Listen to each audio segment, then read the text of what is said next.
JAWS. Narrator reads aloud text on the screen. Button not checked off. To activate, press spacebar.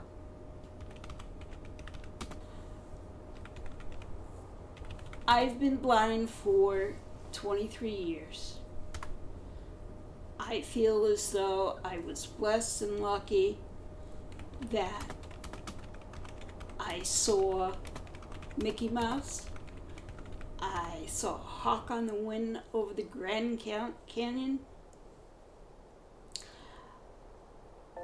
I miss the fact that I didn't see my daughter walk down the aisle or my grandchildren smile.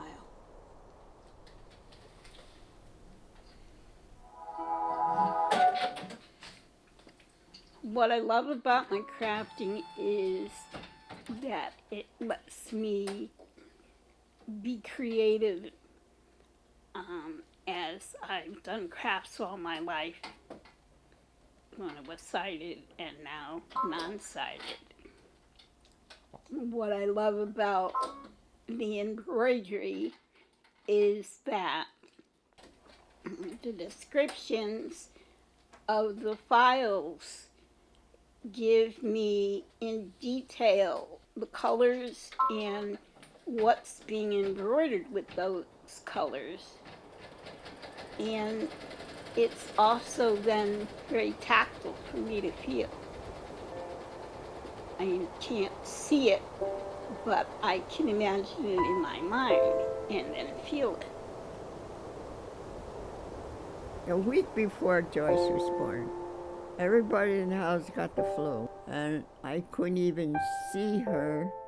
They were afraid I had the flu. And then when she was 7, she was kind of stumbling around and not feeling well and losing weight.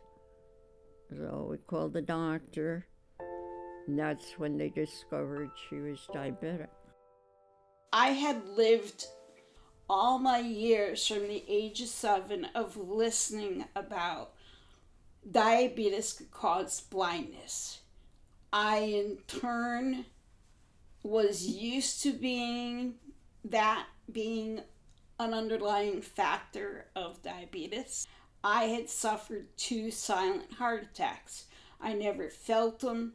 I had no idea that I had these heart attacks. When I woke up from surgery, I was still on the ventilator. And because I was on ventilator, I had basically opened my eyes and couldn't understand how come it was just black. I in turn tried to get somebody's attention. And when I heard my husband that came in,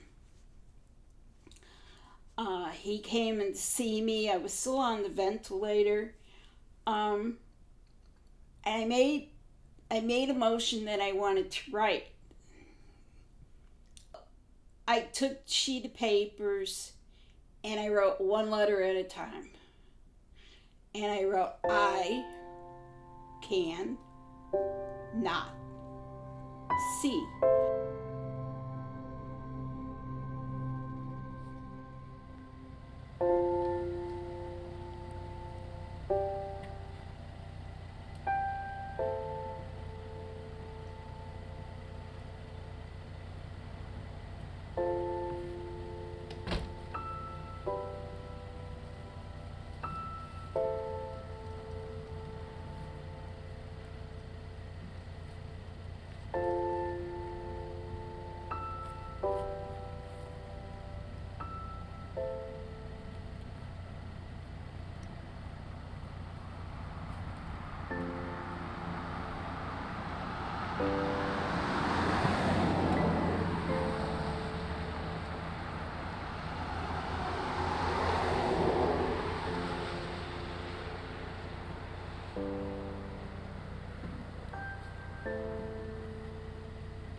it was devastating to her. And how did she take it? My mother was always a very independent person. She's a bit stubborn. She doesn't really like being taken care of. She was always the caretaker in many ways, but so it was very difficult for her to then be put into a situation where she had to make herself open to having others take care of her, and on the medical level of everything, tending to wounds, and she couldn't do that independently. Just completely losing her independence was just devastating to her. She had a car that she couldn't drive anymore, and a job that she can't work at anymore. Her entire life was upended by all of this, and the devastation that has to one's pride on top of everything else. It's just completely life-changing. I mean, what do you do when just one day you completely lose the ability to continue down the road that was your life a month ago?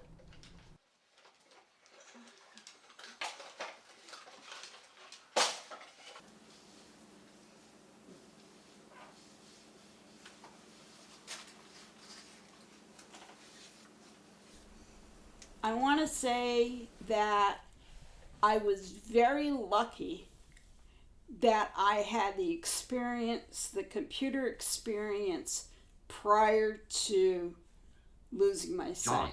Narrator reads aloud text on the screen. Button not checked off. To activate, press space bar. Once I was able to get onto my computer, figure it out, that's where the doors opened up to me searching about blind people, and that I, in less than a year after my surgery, I learned about the National Federation of the Blind. I became active in a chapter, and that was a real plus because it put me in touch with other blind people. Without that, there's a lot of people out there that just feel sorry for you and bring you down because of it. They were a positive influence on what blind people can do. One of my accomplishments done in the NFB, National Federation of the Blind, was becoming the creator, founder of the National Federation of the Blind Crafters Division. And there I brought together blind people for teaching other blind people how to do their crafting without sight. So. Oh, that'll just make it original. Exactly.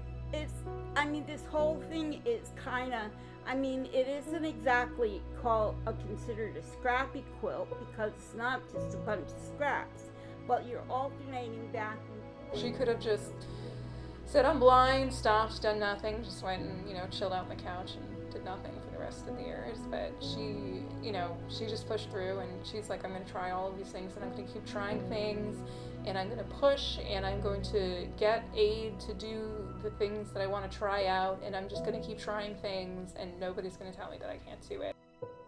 She'll never give up. If it isn't one thing, it's another. She's just an ambitious person. She can't sit and do nothing. And I'm just getting that way now. I can sit and do nothing. I don't consider blindness a handicap. I consider blindness an inconvenience.